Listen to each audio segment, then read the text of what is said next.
ओम विश्वान् परासो यद्भद्रं तन्नयासो। ओम भद्रं कर्णैः शृणुयाम देवा भद्रं पश्येमाक्षभिर्यजत्राः ईश्वरयङ्गैस्तुष्टवांस्तनुर्भीलक्षेमहि देवस्तमरायु।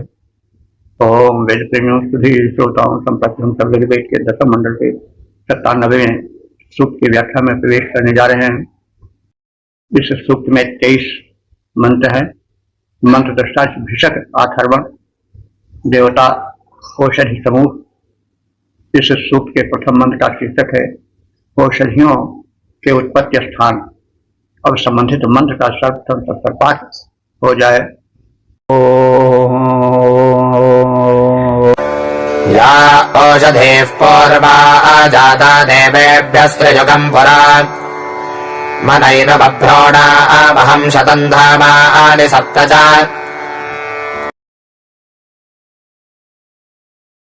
इस प्रथम मंत्र में औषधियां देवों द्वारा मानव कल्याणार्थ उत्पन्न की गई हैं। इसका कथन है, हम सब जानते हैं कि अप्राकृतिक जीवन और विखंडित दिनचर्या, अनियमित खान पान और अनुचित आचार विचार से मन दूषित होता है, फिर तन दूषित होता है, स्नायुमंडल विकृत होते हैं और शरीर रुग्ण हो जाता है।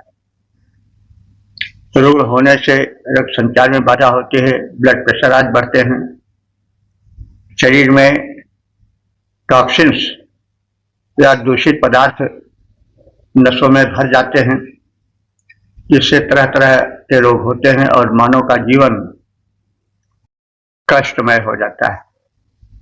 संसार में सबसे बड़ा सुख स्वास्थ्य है। पहला सुख निरोगी काया। धर्मार्थ काम मोक्षाणाम आरोग्यम मूलमुत्तमम्। धर्म अर्थ काम मोक्ष के 4 पुरुषार्थ हैं। यह तभी सिद्ध हो सकते हैं जब शरीर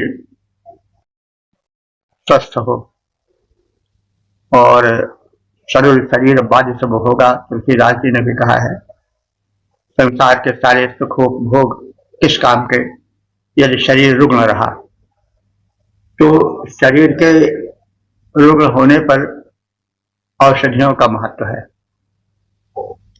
इसको भिषक आथर्वण ऋषि कह रहे हैं कि ये देवों द्वारा उत्पन्न है मानव कल्याण के लिए।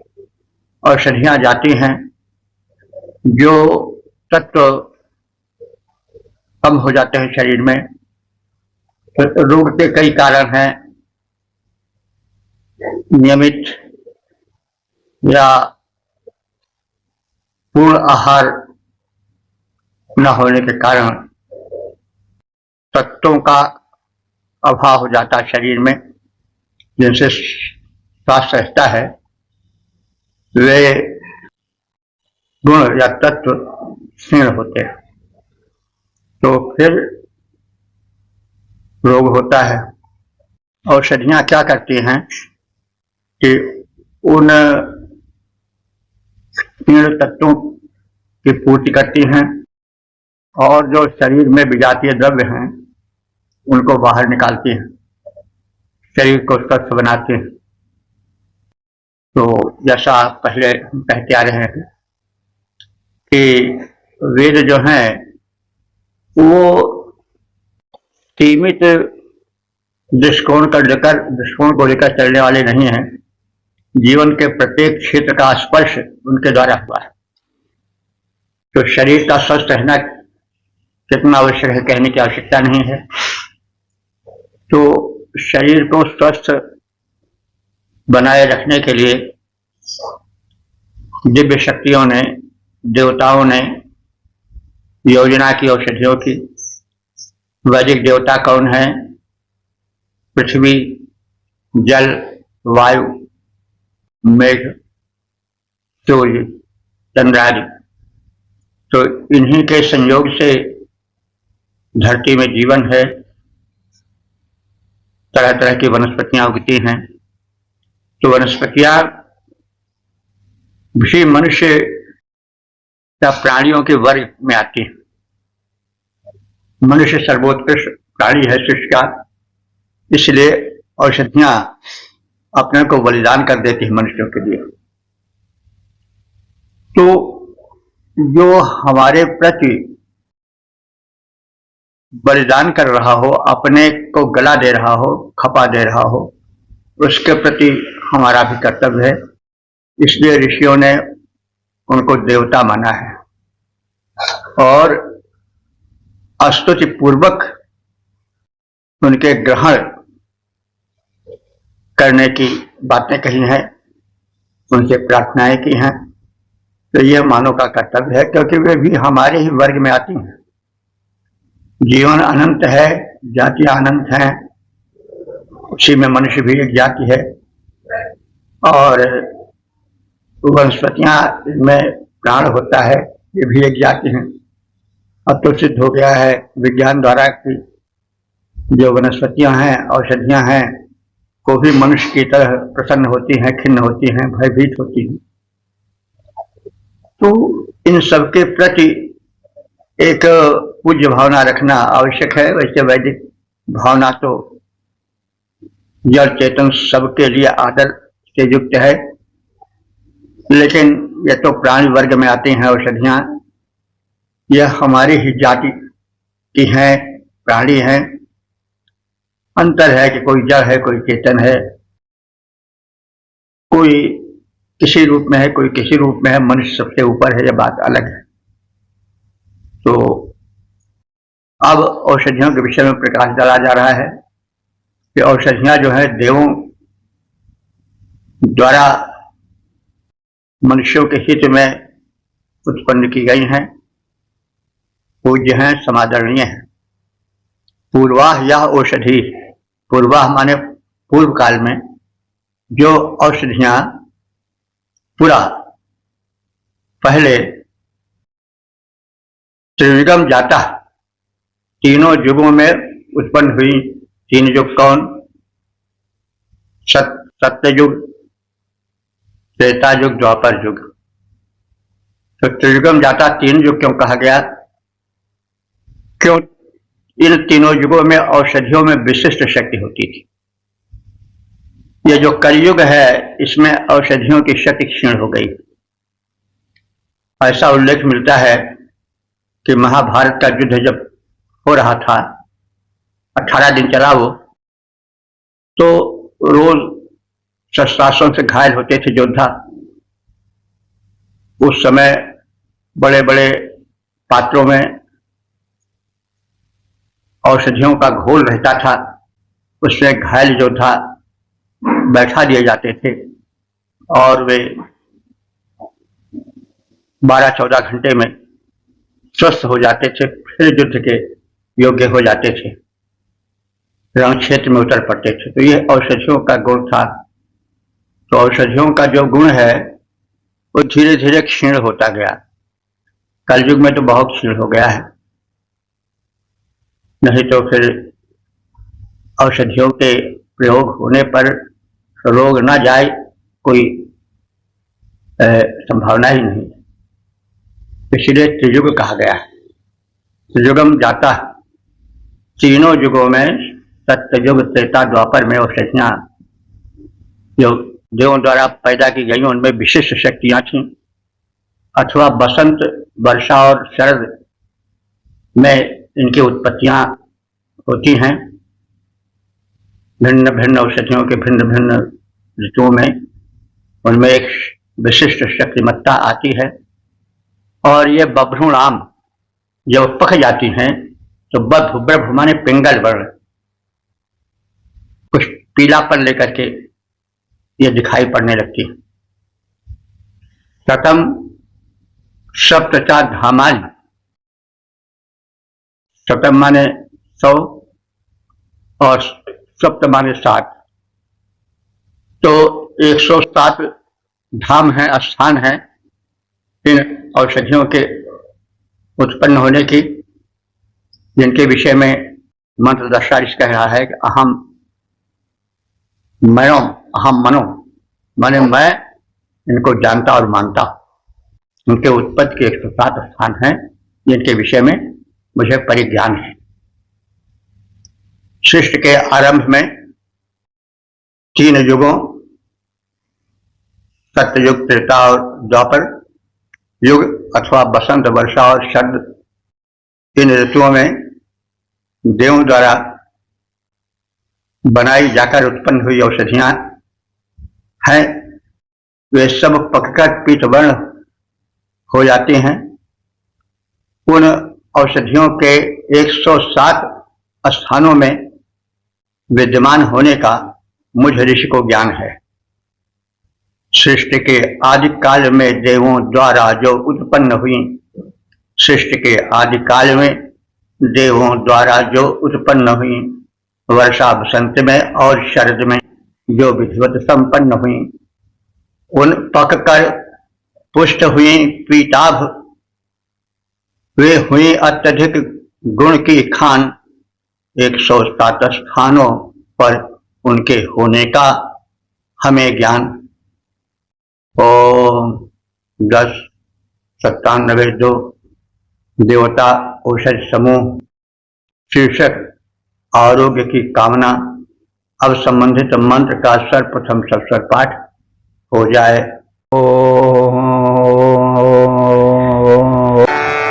शतं वा अम्बधामानि सहस्रमुतपौरुहाः अथा शतक्रत्वा जोजमिमं मे अगदं कृता। इस दूसरे मंत्र में औषधियों के प्रति समादर की भावना है और उनके जन्म स्थान की चर्चा है। आरोग्यप्रद शक्ति के प्रति नमन है और आरोग्य वितरण की प्रार्थना है। अम्न, अम्न माने मातृ रूपा, हे माता की तरह पोषण करने वाली, दुख हरण करने वाली औषधियों, वह हमारे तुम्हारे शतम धामान, सैकड़ों जन्म स्थान हैं, उत्पत्ति स्थल हैं, उत और वह तुम सबके सहस्रम रूहा, हजारों अंकुरण है, हजारों रूपों में तुम अंकुरित होती हो। अध और यूयम तुम सब, शतक्रत्व सैकड़ों सामर्थ्यों से युक्त हो। शत सैकड़ों, कृत माने शुभ कर्म, तुम सैकड़ों शुभ कर्मों से, परोपकार कल्याण आदि के कर्मों से युक्त हो। मैं मुझ प्रार्थी को अगदम कृत, अगद कर दो। अगद माने रोग रहित कर दो। गद होता है, गद कहते हैं रोग को, और अगद माने जो रोग रहित करे, तो गद रोग। इसीलिए वैद्य को गदार भी कहा जाता है। कुछ लोग मजाक में उनको गधा कह देते हैं। हा माने हनन करने वाला, गद माने रोग। तो जो गद को हनन कर दे वो गधा है। तो मजाक में कह दिया जाता है कभी कभी कि आप तो गधा हो भाई, आपका क्या कहना है, तो मजाक है। तो ऐसे गधा, गद रोग को कहते हैं। हौ माने हरण करना। तो अगद का वही अर्थ है कि हे औषधियों, तुम मुझे अगद कर दो, माने रोग से रहित कर दो। हे मातृ स्वरूपा औषधियों, तुम्हारे सैकड़ों नाम हैं और सैकड़ों जन्म स्थान हैं, तथा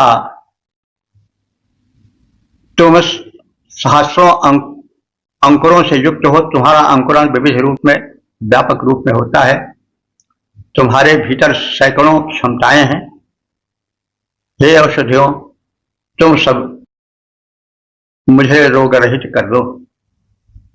हे मातृ स्वरूपा औषधियों, सैकड़ों तुम्हारे नाम, सैकड़ों जगह पर आरोहण, त्यों ही अंकुरण तमाम, सैकड़ों तुम्हारी क्षमताएं। ऐसा उद्योग करो, करो रोग से रहित, करो रोग से रहित, हमें पीड़ाएं सकल हरो। पीड़ाएं सकल हरो। ओम 10 97 3 देवता औषधि समूह शीर्षक आरोग्य कामना। अब संबंधित मंत्र का सर्वप्रथम सत्वर पाठ हो जाए। औषधेः प्रतिपादध्वम् पुष्पपदेः प्रसोपरेः अश्वा इव सचित्वरेर्वेरुधः पारयिष्णाः। इस तीसरे मंत्र में यह अभिव्यक्ति है कि औषधियां विकसित हों, फलें फूलें और मानव को रोग रहित करें, उनके रोगों को खदेड़ दें, भगा दें, जैसे रणकुशल अश्व शत्रुओं को भगा देता है। औषधि हे औषधियों, पुष्पवती प्रसूवती, तुम फूलो और फलो,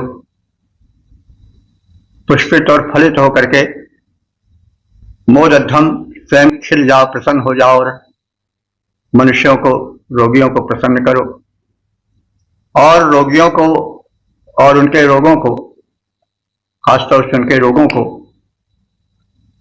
अश्वाइव सजित परी, जैसे अश्व शत्रु सैन्य को खदेड़ देते हैं, वैसे ही तुम रोगियों के भीतर पल रहे रोगों को खदेड़ दो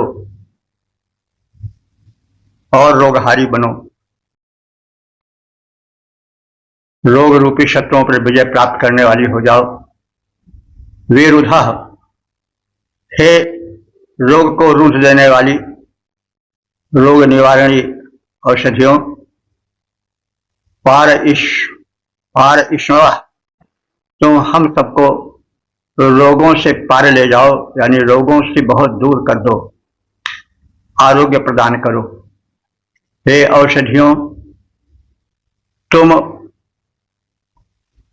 गुणों से युक्त हो जाओ, फूलो और फलो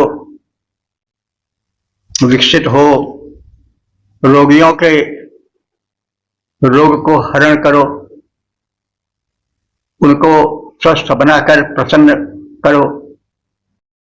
जैसे अश्व शत्रु सेना को खदेड़ देता है, वैसे तुम रोग समूह को खदेड़ दो, उन पर विजय प्राप्त कराओ और मनुष्यों को रोग रहित बनाओ, प्रसन्न हो जाओ। हे औषधियों, फूल फलों का, हे औषधियों, फूल फलों से सुसंपन्न हो जाओ। रोगार्तों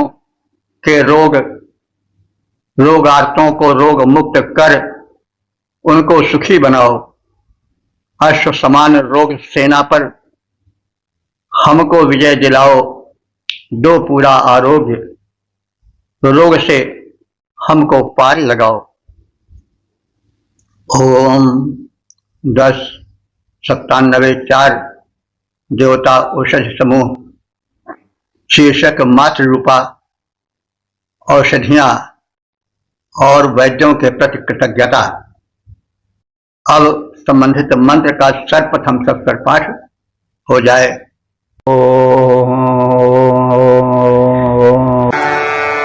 औषधेरिति मातरस्तद्वा देवेरुपब्रवे सनेजमश्वङ्गाम्बास आत्मानन्दमपौरुष। इस चौथे मंत्र में मातृ रूपा औषधियों की स्तुति है, साथ ही साथ वैद्यों के प्रति श्रद्धापूर्ण समर्पण और कृतज्ञता प्रदर्शन है। देवी माने दिव्य गुणों से युक्त, देवी स्वरूपा औषधियों, हे दिव्य गुण संपन्ना मातृ स्वरूपा औषधियों, माता तुम हम सबकी माता हो, वह तुमसे उपब्रवे प्रार्थना करता हूं, कहता हूं कि हम सबका कल्याण करो। और पुरुष, हे चिकित्सक लोगों, पुरुषों, अश्वम गाम, घोड़ों को, गाम माने गायों को, वासः वस्त्र, आवास और सम्मानम, सम्मान दो।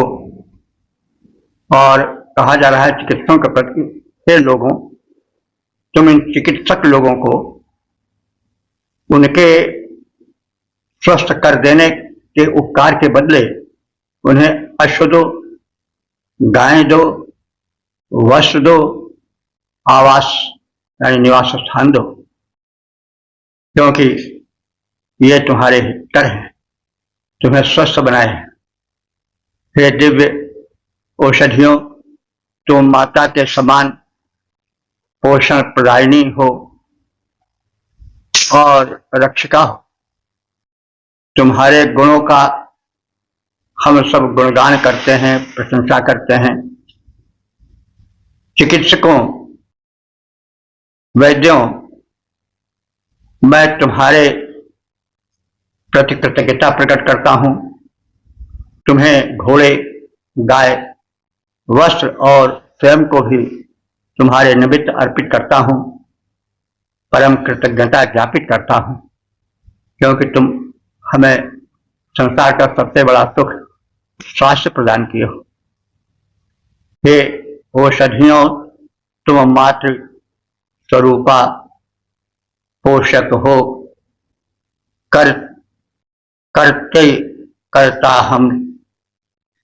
करते हम सब तेरा गुणगान, पालन करती हो दिव्य गुणों से हम करते हैं बहुत बखान।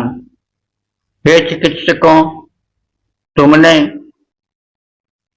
हम पर परम किया उपकार, सर्वस्व स्वयं को भी अर्पित करता तुम पर। इस प्रकार 1097-5 देवता औषध समूह शीर्षक पीपल और पलाश के औषधीय गुण और संबंधित मंत्र का सर्वप्रथम सत्तर पाठ हो जाए। अश्वत्थेव निषदनं पर्णेव अपसतिष्कृता गोभाज इत्यलासधयत्सनवध पौरुषम्। इस पांचवें मंत्र में पीपल और पलाश में औषधीय गुणों का निवास है, इसका कथन है, और औषधियों के प्रति कृतज्ञता ज्ञापन है। वह अश्वत्थे निषदनम, हे औषधियों, तुम्हारा निषदनम माने निवास पीपल वृक्ष पर है, पीपल पर है। इसका मतलब हुआ कि पीपल में औषधीय गुण है।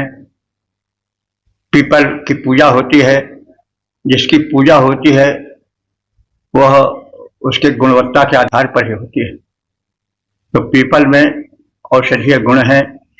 यह तो हम सब जानते ही हैं कि ऑक्सीजन जीवन है प्राणियों का, और पीपल दिनों रात ऑक्सीजन फेंकते हैं। इससे पीपल का बड़ा महत्व होता है।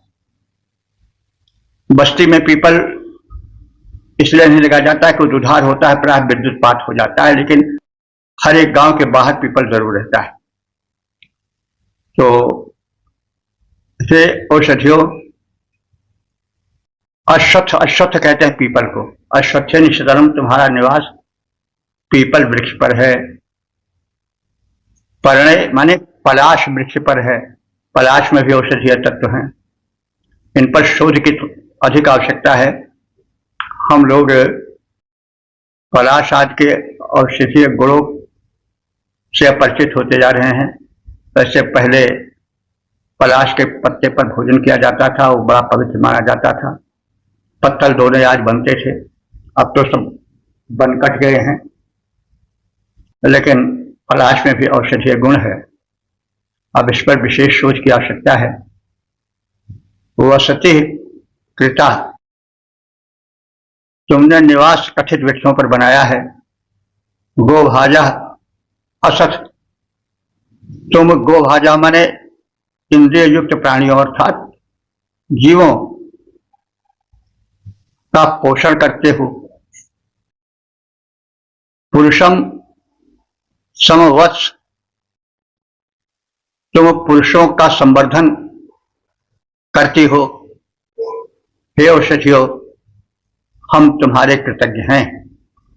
औषधियों, तुम्हारा निवास स्थान पीपल का वृक्ष और पलाश वृक्ष पर है। तुम प्राणियों का पोषण करती हो, हम तुम्हारे कृतज्ञ हैं। हे औषधियों, पोषण पलाश तर पर, हे औषधियों पीपल पलाश तर पर है वास तुम्हारा। तुम जीवों का पोषण करती हो निज गुणवत्ता द्वारा। तो पीपल और पलाश में विशिष्ट औषधीय गुण हैं। हम आज के इस औषधीय परंपरा में, वैद्यकीय या डॉक्टरी परंपरा में भूल चुके हैं इसको, लेकिन वेदों का जो संदेश है वो गलत नहीं होता है। और आयुर्वेद के जन्मदाता वेद ही हैं। कुछ लोगों के हिसाब से ऋग्वेद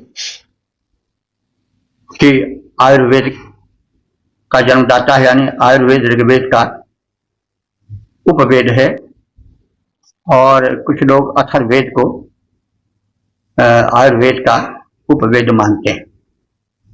तो बहरहाल वैदिक मान्यताएं और धारणाएं जो है वो मिथ्या नहीं है, इन पर शोध की आवश्यकता है। हम मूल वनस्पतियों के गुणों को भुला करके और डॉक्टरों के घरों की, दुकानों की, दवाखानों का चक्कर काटते रहते हैं। जब हम वेद और आयुर्वेद में लिखित तथ्यों और औषधियों पर ध्यान केंद्रित करें, उनके नियमों का पालन करें, औषधियों का सेवन करें, तो बहुत हद तक स्वस्थ रह सकते हैं। और जो यह विपत्ति होती है जिसमें कि तन और धन दोनों जाता है वैद्यों के चक्करबाजी में, उससे मुक्ति मिल सकती है। मतलब कुछ डॉक्टर वैद्य अच्छे होते हैं, लेकिन सब नहीं होते हैं। कुछ केवल पैसा ही जिसमें रखते हैं, तो उससे रोगियों का जो है वो अनिष्ट भी हो जाता है। इस बात को लेकर थोड़ा हम भी कहे हैं, और कटाक्ष तो उन पर बहुत पहले से होता रहा है। वैद्यराज नमस्तुभ्यम यमराज सहोदरम, हे वैद्यराज तुम यमराज से छोटे भाई हो, तुम्हें प्रणाम है, लेकिन तुम उनसे बढ़कर हो, क्योंकि जमा हरति प्राणानम, जम तो केवल प्राण लेकर छुट्टी देते हैं, लेकिन आप तो प्राण धनान प्राण भी ले लेते हो, भी लूट लेते हो। तो ये मतलब कटाक्ष है। वे वैद्य जो अधिकचर्य हैं केवल दृष्टि रखते हैं धन पर ही, तो रोगी के कल्याण की कामना उनको नहीं रहती। तो जो वैद्य रोगी का हित देखते हैं, केवल द्रव्य पर ही दृष्टि नहीं रखते हैं, वे श्लाघ्य हैं, स्तुत्य हैं, प्रशंसनीय हैं। लेकिन जो तमाम झोला छाप डॉक्टर हैं या अधिकचर्य ज्ञान वाले डॉक्टर हैं, वे तो यमराज ही हैं अथवा उनसे बढ़कर हैं। तो बहरहाल समाज में मूल्यांकन होता रहा है प्रत्येक वस्तु का, पहले भी आज भी। ओम 1097 देवता औषधि समूह शीर्षक रोग निवारक वैद्य। अब संबंधित मंत्र का सर्वप्रथम सत्वर पाठ हो जाए। यत्र औषधे समक्मधराजानः समिता विभाग विप्रस्य उच्यते भिषग्रक्षोहामि बचातनः। इस छठे मंत्र में सच्चे वैद्य की विशेषताओं का कथन है। सच्चे वैद्यों के पास पर्याप्त मात्रा में औषध भंडार होता है, उन्हें रोग का ज्ञान होता है, उन्हें शरीर की क्रियाओं प्रतिक्रियाओं, रोग के कारण और निवारण का पूर्ण ज्ञान होता है। ऐसे वैद्य भगवान होते हैं। उनके विषय में कहा जा रहा है कि वे वैद्य जो कि कुशल वैद्य हैं, जो वंद्य हैं, वे राजाना राजा के तुल्य हैं। कैसे? जैसे राजा के पास तमाम सेनाएं होती हैं, वैसे उनके पास भिन्न भिन्न प्रकार की औषधियां होती हैं। और समितौ युग, समित कहते हैं युद्ध भूमि, संग्राम, और जैसे संग्राम में वे शत्रुओं को, मतलब जो राजा हैं शत्रुओं को खदेड़ते हैं, समर्थ जो होते हैं, वैसे ही समर्थ जो वैद्य होते हैं वे रोगों को खदेड़ देते हैं। यत्र औषधि संगमत, और उनके पास औषधियों का संगम होता है। जैसे राजा के पास सैनिकों का संगम होता है, भिन्न भिन्न प्रकार के शूरवीर सैनिकों का बृहद समूह होता है, वैसे सक्षम वैद्य के पास गुणकारी औषधियों का सक्षम भंडार, पर्याप्त भंडार होता है। सह विप्रह, वह वैद्य जिसके विषय में कहा जा रहा है, विप्रह माने ज्ञानी होता है। विप्र माने ब्राह्मण नहीं, बल्कि विशेष रूपेण प्रजानाति रोगान औषधि प्रभृतया, जो कि विशिष्ट रूप से ज्ञान रखता है औषधियों का, रोगों का कारण और उनके निवारण का, वो यहाँ पर विप्र कहा गया है। सह विप्रह विशेषज्ञ होता है औषधि और भिषक कार्य में। तो सही हो वही भिषक उच्यते, सच्चा वैद्य चिकित्सक कहा जाता है। रक्षोहा अमी वचातना, वह पीड़ा नाशक और रोग विनाशक होता है। रक्षोहा रक्षण करने वाला होता है, और जो राक्षस तुल्य सुख चैन का हरण करने वाले होते हैं रोगियों के, मनुष्यों के, उनका हनन करने वाला होता है, उद्धारक होता है। और वह उनका अमी वचातना माने जल से उखाड़ फेंकने वाला होता है। तो ये सद्वैद्य के लक्षण हैं। जैसे राजा महाराजाओं के गण समर क्षेत्र में एकत्र रहते हैं और शत्रुओं पर विजय प्राप्त करते हैं, वैसे ही वैद्यों के पास औषधियों का भंडार होता है। भिन्न भिन्न प्रकार के रोगों को हटाने, स्वास्थ्य को प्रदान करने, सुखी और स्वस्थ बनाने के भिन्न भिन्न साधन समुदाय इन कुशल वैद्यों के पास होता है।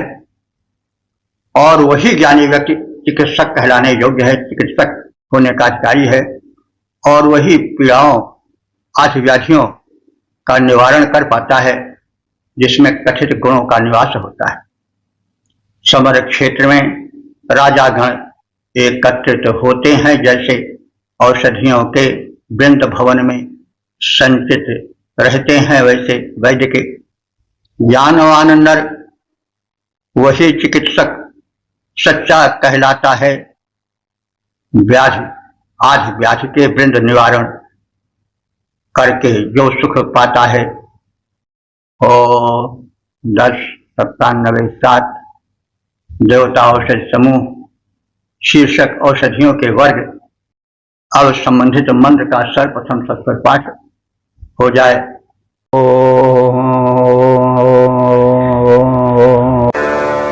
अश्वावतीं सोमावते मोर्जयम् देवराजसम् आविच्य सर्वा ओषधेरस्मा अरिष्टदातये। इस 17वें मंत्र में औषधियों के विविध वर्गों का ज्ञान वैद्य को रखना चाहिए। उसके स्टोर में, उसके औषध के संग्रहालय में भिन्न भिन्न कोट की औषधियों का होना आवश्यक है। कुछ औषधियाँ रोग हरण करने वाली होती हैं, कुछ टॉनिक टाइप के होती हैं, पोषक होती हैं, कुछ जीवनी शक्ति की वर्धक होती हैं ताकि रोग आ न सके, क्योंकि रोग तब आता है जब जीवनी शक्ति क्षीण होती है। तो उसको रसायन कहते हैं हमारे यहाँ आयुर्वेद में, रस रसायन। तो रसायन तुल्य औषधियाँ भी हों, रोगहारी औषधियाँ भी हों, जीवनी शक्ति संवर्धिका औषधियाँ भी हों, वैद्य को चाहिए कि इन सब औषधियों से युक्त होकर वैद्यकीय कर्म में हाथ लगाए। तो ऋषि जो मंत्र दृष्टा है वो स्वयं वैद्य है। तो वो कह रहा है अपने विषय में कि मैं औषधियों का भंडार रखता हूँ, मेरे पास रोग को भगाने वाली, शरीर को पोषण प्रदान करने वाली रस रसायन युक्त औषधियाँ शरीर को पोषक और रोगों से लड़ने की इम्यूनिटी पावर को बढ़ाने वाली भी दवाएं हैं। तो मैं इस प्रकार से एक पुष्ट संग्रहालय रखता हूँ औषधियों का। तो वो कहे अपने विषय में रहा है, लेकिन वो यह संदेश समग्र डॉक्टरों वैद्यों के लिए है कि वो ऐसे नहीं बस थोड़ी औषध रखें उससे सबकी दवा करें। कहा गया कि नीम हकीम खतरे जान। जो नीम हकीम नीम के वही पत्ती को देकर के सभी रोगों को भगाने का दावा करते हैं, वो नीम हकीम कहे जाते हैं, वो खतरे जान हो जाते हैं। तो नीम हकीम खतरे जान बनकर वैद्य डॉक्टर न रहें, वो भिन्न भिन्न औषधियों के वर्गों का संग्रह किए रहें। इसका संदेश है लोगों को रोगों को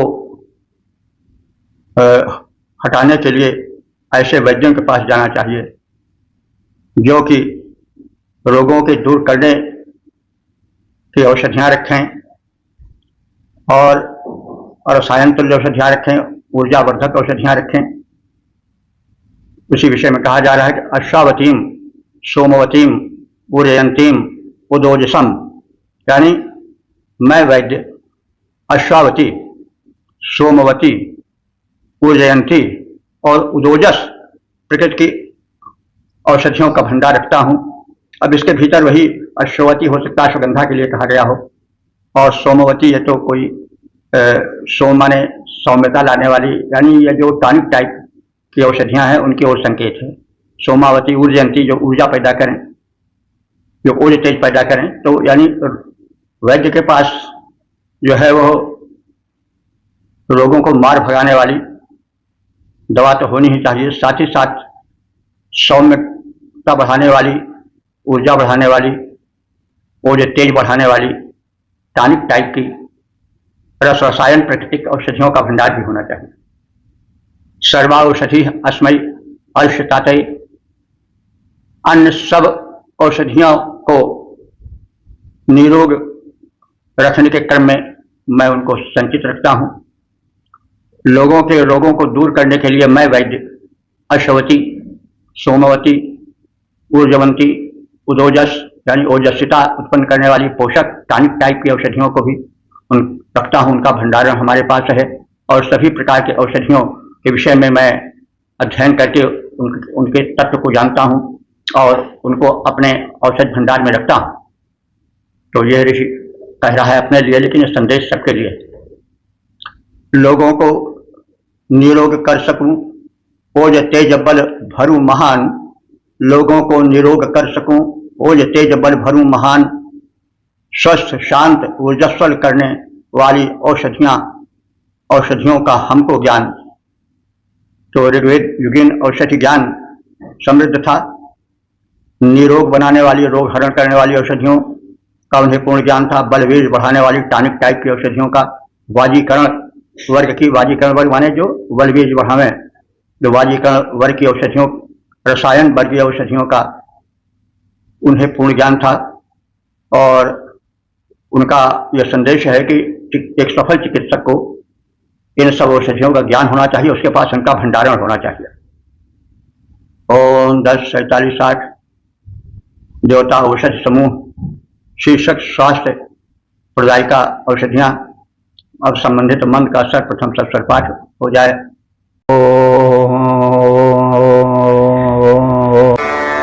उच्छ्वा औषधेनां गावो गोष्ठादिवेदते धनम् सनिष्यन्ते एनाभात्मानन्दमपोरुष। इस 8वें मंत्र में ऋषि जो स्वयं एक कुशल वैद्य है, वह बता रहा है कि जो मेरे भंडार में, स्टॉक में औषधियां हैं वे विशुद्ध हैं, शक्ति प्रदा हैं, रोग हरण करने वाली। तो इस बात को स्पष्ट करने के लिए ऋषि कह रहा है कि गावा गोष्ठात इव, गाव माने गायें, गोष्ठात माने गौशाला से जैसे निकलती हैं, वैसे ही हमारी औषधियों से सुषमा माने शक्तियां, ऊर्जाएं निकलती रहती हैं। तो औषधियां शुद्ध हैं, विष से बनाई गई हैं, इसलिए उनमें अपार ऊर्जा रहती है। और जैसे गौशाला खोली जाती है तो गायों का झुंड बाहर निकलने लगता है, वैसे हमारी शुद्ध सफल औषधियों से ऊर्जा और रोग हारणी शक्ति निकलने लगती है। पुरुष, हे पुरुषों, हे मनुष्यों, तो आत्मानम सनिष्यन्ति धनम, तुम हमारी सेवा करने वाली, रोग हटाने वाली इन औषधियों को जानो, उनके प्रति श्रद्धा भाव रखो, ये तुम्हें स्वास्थ्य रूपी धन प्रदान करेंगे। विश्वास भी बड़ा आवश्यक होता है, विश्वासो फलदायक। तो जो वैद्य है वह यह विश्वास दे रहा है कि हमारी दवाएं जो हैं वो शक्ति से भरी पूरी हैं, उनमें रोग को हटाने की शक्ति है, साथ ही साथ बल और ऊर्जा प्रदान करने की अद्भुत शक्तियां हैं। इस पर विश्वास करो और इस प्रकार से औषधि का नियम पूर्वक सेवन करो। तो हे पुरुष, ये औषधियां तुम्हें स्वास्थ्य संपदा प्रदान करने वाली हैं, प्रदान करेंगी। जैसे गौशाला से गायें बाहर निकलती हुई प्रतीत होती हैं, उनका झुंड का झुंड निकलता है, वैसे हमारी औषधियों से शक्तियां, क्षमताएं बाहर निकलती हैं। उनमें शक्तियां उसी प्रकार से भरी रहती हैं जैसे गौशाला में गायें भरी रहती हैं, और वे असामान्य गुण धर्मों, शक्तियों से संपन्न रहती हैं। ऐसा विश्वास करो और इनका विश्वास पूर्वक, श्रद्धा पूर्वक सेवन करो।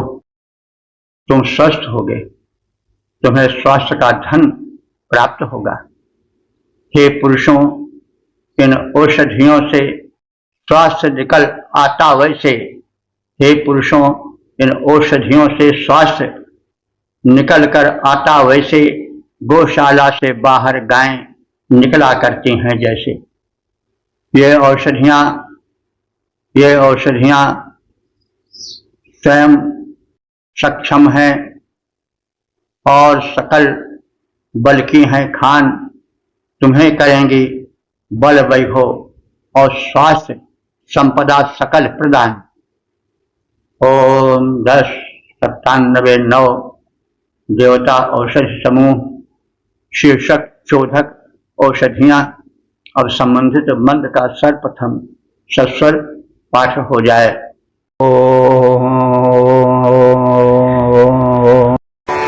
निष्कृतर्नामपादाथोऽजोऽयं स्थनिष्कृतेः सेनाः पदत्रिणे स्थनयदामयद निष्कृता। इस 9वें मंत्र में औषधियों में निहित शोधक शक्ति का कथन किया गया है।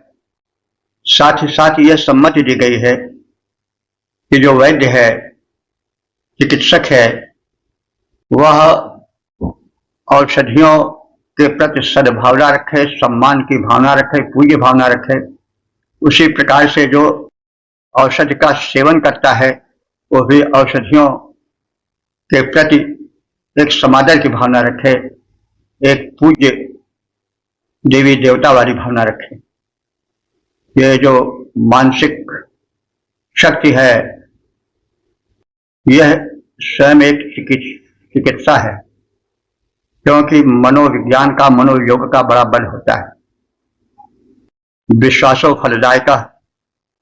तो जब हम श्रद्धा और विश्वास से संयुक्त होकर किसी वस्तु का सेवन करते हैं तो उसमें गुण का संवर्धन होता है।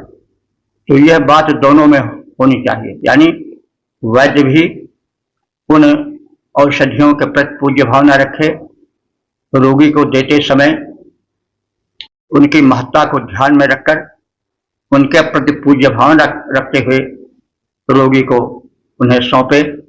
और रोगी को भी चाहिए कि उन औषधियों के प्रति, उनकी दिव्यता के प्रति विश्वास रखे और उन पूज्य भावना से उन्हें ग्रहण करें। तो यह जो अवधारणा होती है, विश्वास होता है, वो फलदायक होता है। मन का बड़ा हाथ होता है। मन यदि विश्वस्त हो गया तो किसी क्रिया में एक बल अतिरिक्त जुड़ जाता है। यदि मन में अविश्वास रहा तो शक्तिमत्ता में कुछ अंतर भी आ सकता है। इसलिए औषधि के साथ साथ विश्वास का होना, उसके प्रति श्रद्धा का होना आवश्यक है। और यह गुण दोनों में होना चाहिए, चिकित्सक में और रोगी में। वह हे औषधियों, वह माने तुम सबकी स्कृति नामा माता, स्कृति नाम वाली माता है। स्कृति माने निरोग योग करने का गुण है, वही उसकी माता है। तो औषधियों की माता कौन है? स्कृति। स्कृति माने आरोग्य प्रदा जो शक्ति है। वैद्य यह भावना रखे और मानसिक संकल्प करके रोगी को दवा दे कि हे औषधि, तुम्हारी माता स्कृति है, यानी आरोग्य प्रदा है। तुम आरोग्य प्रदायिका शक्ति से उत्पन्न हुई हो। तो उससे जो एक विश्वास जुड़ जाता है, संकल्प शक्ति जुड़ जाती है, वो अतिरिक्त बल जाती है। तो केवल जड़ समझ करके दवा को दे देना और जड़ समझ करके उसको खा लेना, यही पर्याप्त नहीं है। उसके प्रति एक भावना रखनी चाहिए। वो भावना भी फल देती है। मनोविज्ञान का यह स्पर्श भी है। और ये जो वैदिक संदेश है वो बड़ा अमूल्य है, वैद्य के लिए भी और रोगी के लिए भी। तो हे औषधियों, वह माता, तुम्हारी जो माता है वो स्कृति नाम वाली है, अर्थात आरोग्य प्रदान करने वाली जो शक्ति है वही तुम्हारी माता है। यूयम निष्कृति, तुम सब रोगों को दूर करने वाली हो, इसलिए तुम्हारा नाम निष्कृति है। शिराह पत त्रिलीह स्थन, तुम शीघ्र ही गमन शीला और पतनशीला हो जाओ। तो गमनशीला का मतलब शीघ्र ही पहुंचो रोगी के शरीर में और उसके शरीर से घुल मिल करके तुम पतनशीला हो जाओ, यानी रोगों को नष्ट कर देने वाली हो जाओ। ये संकल्प है, संकल्प शक्ति एक भी, वो भी एक शक्ति है। यत गमयति, यत आमयति, आमयति माने आम माने रोग होता है, तो जो पदार्थ रोग पैदा करता है, यत आमयति, ये आम से आमयति बना है। तो जो पदार्थ आमयति रोग पैदा करता है, निष्कृत, वो तुम बाहर निकाल दो। यहां तात्पर्य टॉक्सिन से, शरीर में जब विजातीय द्रव्य टॉक्सिन से इकट्ठा हो जाते हैं तब रक्त संचार में बाधा होती है, साथ साथ रक्त दूषित हो जाता है और भिन्न भिन्न रोगों के रूप में प्रकट होता है। तो यह विज्ञान छिपा हुआ है इसमें, और यह संदेश दिया जा रहा है कि वैद्य के मन में भी संकल्प हो और रोगी जब ग्रहण करने लगे औषध तो वो यह मानसिक संकल्प जोड़ दे कि तुम जो शरीर में जगह जगह रोग जन्य या रोग कारक कीट या टॉक्सिन जमा हुए हैं, जो आमयत माने रोग उत्पन्न करने वाले पदार्थ हैं, रोग पैदा करने वाले हैं, उनको निष्कृत तुम बाहर निकालती चलो। तो यह संकल्प शक्ति है। वैद्य इस संकल्प से दे कि इसको लाभ हो और रोगी इस संकल्प से उसको ग्रहण करे कि यह जो है वह शक्ति आरोग्य शक्ति से उत्पन्न हुई है और यह हमारे शरीर के विकारों को, शिराह जो विकृतियां हैं उनको निकाल कर फेंक देगी। तो यह संकल्प होना चाहिए। हे औषधियों, तुम्हारी माता का नाम निष्कृति है, यानी निरोग करने वाली जो शक्ति है वही तुम्हारी माता है। तुम सब रोगों को दूर करने वाली हो। तुम शरीर की नस नाड़ियों में संचित विकारों को निकालने वाली हो। जो विजातीय द्रव्य हैं जो पीड़ा पहुंचाते हैं उन्हें तुम खंडित कर दो और हमारे शरीर में जाकर के उन्हें बाहर निकाल दो, हमें पूर्ण स्वस्थ कर दो। तो एक भावना भी होनी चाहिए। जब भावना जुड़ जाती है तो एक अतिरिक्त शक्ति मिल जाती है। तो ये सब आजकल लोग भूल गए हैं, लेकिन इस संदेश को ख्याल रखना चाहिए कि हम दवा को एक विश्वास के साथ खाएं, और यही नहीं, वैद्य को भी बहुत सावधान रहना चाहिए।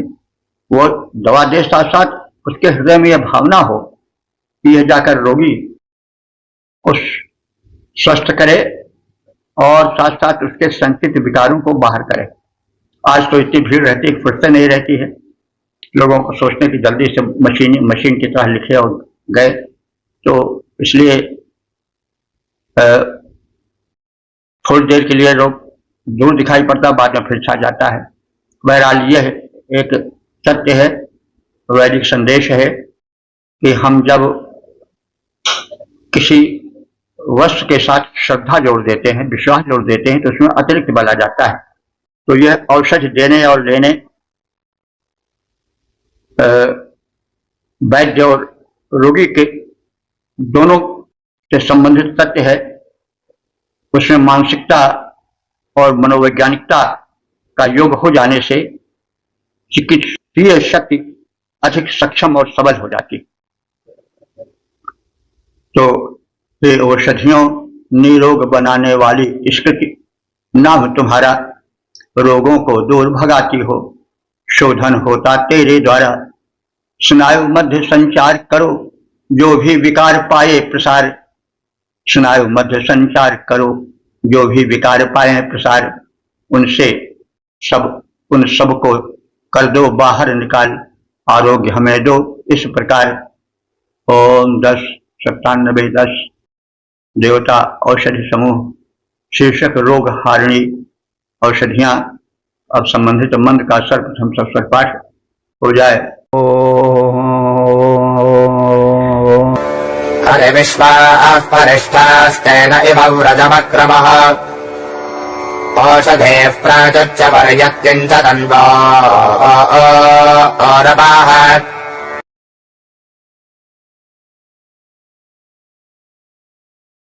इस 10वें मंत्र में यह कथित है कि जो संदेश दिया गया है रोगी और वैद्य के लिए, उस संदेश के सहित यदि औषधियों का सेवन होगा तो निश्चित रूप से रोगों का निवारण हो जाएगा, रोगों का सफाया हो जाएगा।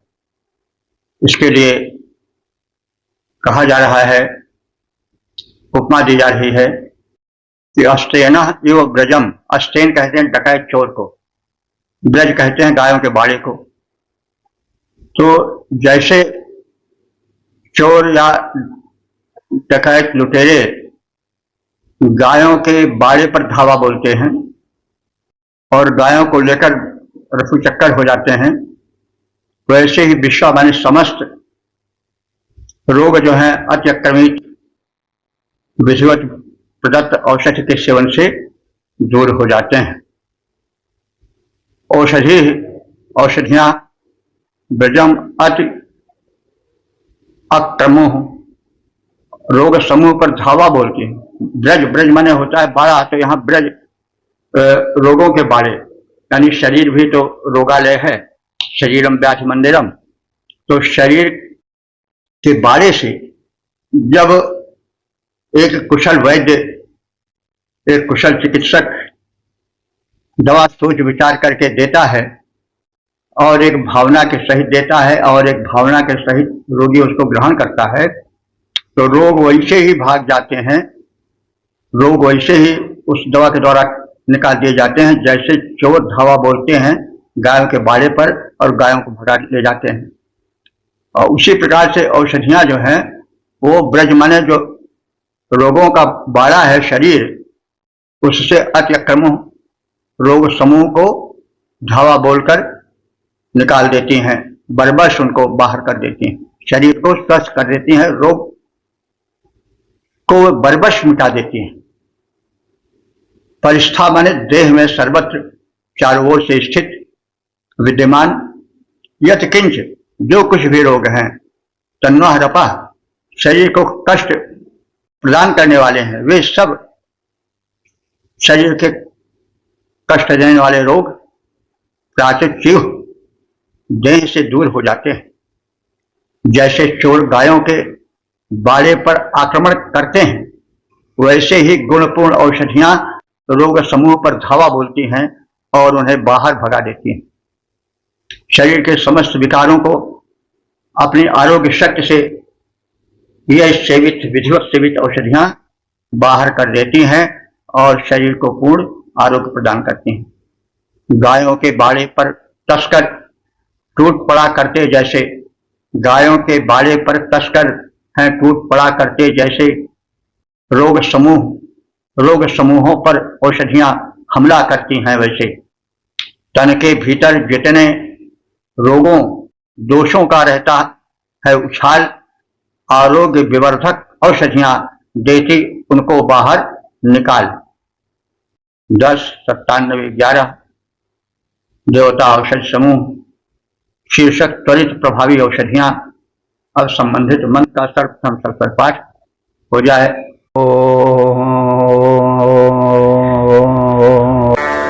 यदि वा वाजयन्नहमौषधेर्हस्त आदधे आत्मा यक्ष्मस्य नश्यति पुराजे मगृभा यथा। इस 11वें मंत्र में औषधियों की जो त्वरित प्रभावशालिता होती है उसके विषय में कथन किया गया है। कि औषधियां हमारी इतनी प्रबल हैं, सबल हैं कि हाथ में लेते ही रोग भाग खड़े होते हैं। बाजयन कहते हैं, बाज कहते हैं बल को भी, अन्न को भी। तो बाजन माने बल करती हुई, बल प्रदायक। इमाह औषधि, ये औषधियां हस्ते आरधे, जब हाथ में धारण की जाती हैं और मैं इनको हाथ में लेता हूं तो इनका प्रभाव इतना त्वरित होता है कि यथा जिगृभ, जिगृभ कहते हैं जीवों के प्राण हरण करने वाले व्याध को देखकर जिस प्रकार से पशु पक्षी आज भाग खड़े होते हैं, वैसे हाथ पर रखते ही ये दवाएं अपना प्रभाव दिखाना शुरू करती हैं और रोग व्याधि जो है वो शरीर छोड़कर भागना प्रारंभ कर देते हैं। यानी दवाओं का त्वरित प्रभाव होता है। तो बल प्रदायक इन औषधियों को जब मैं अपने हाथ में धारण करता हूं तभी से उनका प्रभाव पड़ने लग जाता है और जैसे व्याध से भयभीत पशु पक्षी भाग खड़े होते हैं, रोग भी वैसे ही भागने लग जाते हैं। हाथों में लेते औषधियां रोग भागते हैं, वैसे हाथों में लेते ही औषधियों को रोग भागते हैं, वैसे व्यथित बध के द्वारा पशु पक्षी दूर भागते हैं। जैसे 10, 97, 12 देवता औषधि समूह शीर्षक प्रबल शक्ति संपन्न औषधियां और संबंधित मन का सर्वप्रथम पर पाठ हो जाए।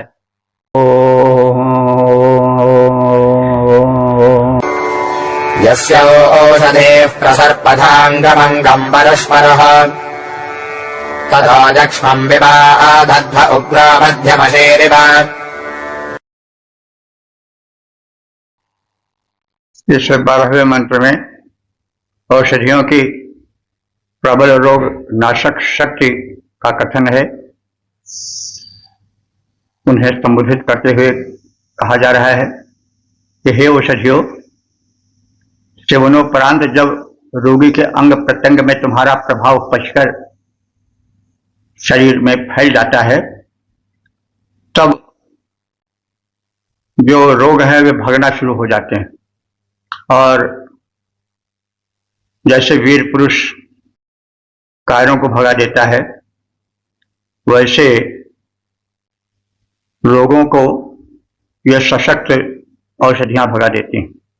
औषधि, ये औषधियों, यश जिस पुरुष के या जिस रोगी के अंगम अंगम, अंग अंग में तुम, परुह परुह, उसके पोर पोर में तुम, प्रसपर्थ माने पचकर फैल जाती हो। जब उदर में जाती हो, पचकर जिस पुरुष के अंग प्रत्यंग में, पोर पोर में तुम्हारा प्रसार हो जाता है, वह पुरुष सशक्त और आरोग्य का स्वामी बन जाता है, और सशक्त हो जाता है और आरोग्य का स्वामी हो जाता है। उग्र मध्यम शीह, बलवान मर्म भेदी वीर पुरुष के समान तुम्हारा स्वरूप दिखाई पड़ता है। जैसे सक्षम वीर पुरुष को देख करके कायर भाग खड़े होते हैं, वैसे ही यक्षम, यक्षम माने रोग, विवाद, ध्वे तुमसे दूर भाग जाते हैं। हे औषधियों, तुम रोगों को दूर भगा देती हो, जड़ से उखाड़ फेंकती हो। हे औषधियों, सेवनोपरांत जब रोगी के अंग प्रत्यंग में तुम्हारा प्रभाव पचकर पूर्ण रूप से फैल जाता है, तो मर्मस्थल को विदारित करने वाले वीर पुरुष की भांति तुम रोगी के रोगों को जड़ से उखाड़ फेंकती हो। जैसे कोई वीर पुरुष अपने प्रतिद्वंदियों को तत्काल खदेड़ देता है, उनकी जड़ नष्ट कर देता है, वैसे तुम रोग को जड़ से उखाड़ फेंकती हो। हे औषधियों, जब रोगी के तन के भीतर जाती हो, उसके प्रत्यंगों में पहुंची निज अधिकार जमाती हो, तब वीर पुरुष अर्य के अंगों को चीर डालता है। जैसे वीर पुरुष अर के अंगों को चीर डालता है, जैसे रोगों को जड़ से उखाड़ तुम दूर फेंकती हो वैसे। ओम 10, 97, 13 देवता औषधियां। शीर्षक औषधियों की महत्ता और संबंधित मंत्र का सर्वप्रथम पर पाठ हो जाए।